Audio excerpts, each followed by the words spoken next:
Mostrando de que hoje pela manhã o Senado Federal fez uma homenagem a todos aqueles que colaboraram com o fim do sistema escravocrata no Brasil, e entre esses estava o Dragão do Mar, o nosso cearense de Aracati, terra em que o nosso senador Jorge Viana tem alguns familiares remanescentes ainda ali.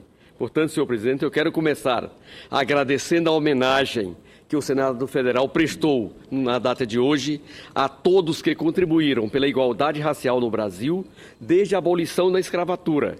Como representante do Estado do Ceará, faço um agradecimento especial pela distinção feita a Francisco José do Nascimento, o Dragão do Mar, um herói cearense conhecido por todos nós como Dragão do Mar, através da Comenda Abdias Nascimento. E pelo Estado do Ceará veio o nosso secretário de Cultura, o senhor Paulo Vitor, para representar os familiares de Dragão do Mar.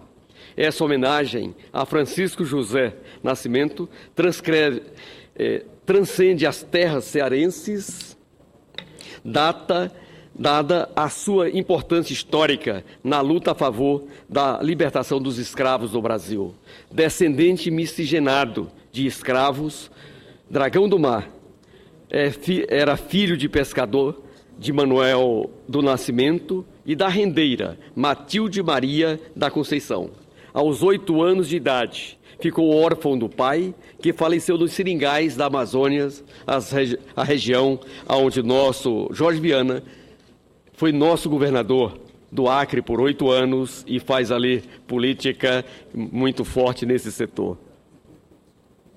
Em seguida, o Dragão do Mar fica conhecido como Chico da Matilde, nome da sua mãe. Francisco cresceu analfabeto e só aos 20 anos aprendeu a ler.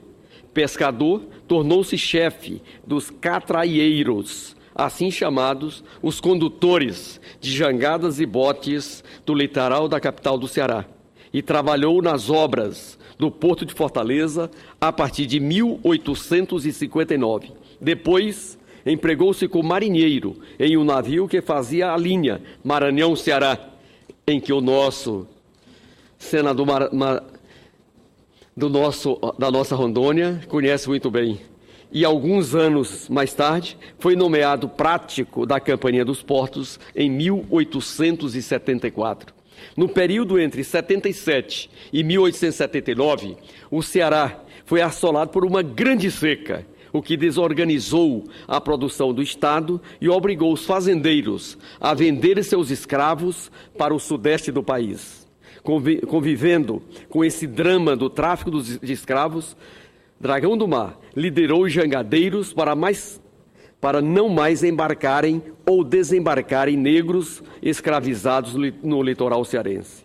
Com o porto de Fortaleza fechado ao tráfico de escravos para outras províncias, os donos de escravos foram forçados a libertá-los, na impossibilidade de sustentá-los. Assim, Dragão do Mar se envolveu na luta pelo abolicionismo e, em 1881, foi demitido do cargo por ter liderado esse movimento praieiro contra o embarque dos escravos em terras cearenses. Contudo, o Dragão do Mar, como passou a ser conhecido desde então, não desanimou. Em 1882, jurou, abre aspas, que não haveria força bruta no mundo que fizesse o tráfico negreiro ser reaberto no Ceará, fecha aspas. Em consequência, não havendo quem transportasse os escravos do porto até os navios negreiros, transporte esse feito pelos jangadeiros, uma paciênciazinha, senhor presidente, 2 minutinhos mais.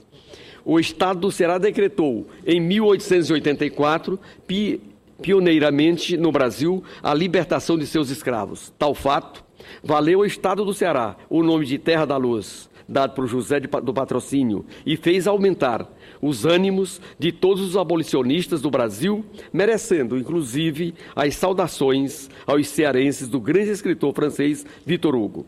Por ordem do imperador Dom Pedro II, em 1889, o herói Dragão do Mar foi reconduzido ao cargo de prático da Capitania dos Portos e, no ano seguinte, já no regime republicano, resolveu recebeu a patente de major ajudante de ordem do secretário-geral do Comando Superior da Guarda Nacional do Estado do Ceará. É muito oportuna a entrega desta comenda a Abdias Nascimento, justamente na data em que celebramos o Dia da Consciência Negra. A data sugere uma reflexão e nos estimula a pensar sobre as desigualdades sociais e raciais, para que possamos apontar as transformações necessárias em direção da igualdade em todos os aspectos. Nesse quadro, permita-me fazer um parênteses. As comemorações do Dia da Consciência Negra são reforçadas por manifestações contra a discriminação racial, principalmente nas escolas, nos campos de futebol e nas redes sociais em que vivemos hoje. Todas essas opiniões apontam para a dívida histórica das nações que, passado o período escravocrata para com os africanos e seus descendentes. No Brasil, tanto tempo decorreu desde a abolição da escravatura. Ainda temos um grande débito com o conjunto da sociedade, com esta imensa população. Entendo que essa dívida, senhor presidente, começou a ser vista com mais atenção quando o presidente Lula, no início do seu primeiro mandato, em 2003, criou a Secretaria de Políticas de Promoção de Igualdade Racial, com o status de ministério. Esse simples fato trouxe o tema da desigualdade para o centro do governo e ordenou uma série de ações e debates que trouxeram novos paradigmas para a nossa sociedade brasileira. Ainda em 2003, numa ação inédita da política externa de um governo brasileiro, Luiz Inácio Lula da Silva realizou uma viagem histórica ao continente africano, visitando vários países. Na cidade de Maputo, em Moçambique, no dia 4 de novembro daquele ano, nosso presidente discursou no Centro de Estudos Brasileiros e iniciou, do outro lado do nosso Atlântico, o resgate de nossa dívida com nossos irmãos africanos que ajudaram a construir o Brasil. Portanto, senhor presidente, eu quero dar como lido o restante do nosso pronunciamento, principalmente em respeito à tolerância em que Vossa Senhoria sempre teve com esse senador e com nossos demais oradores. Muito obrigado.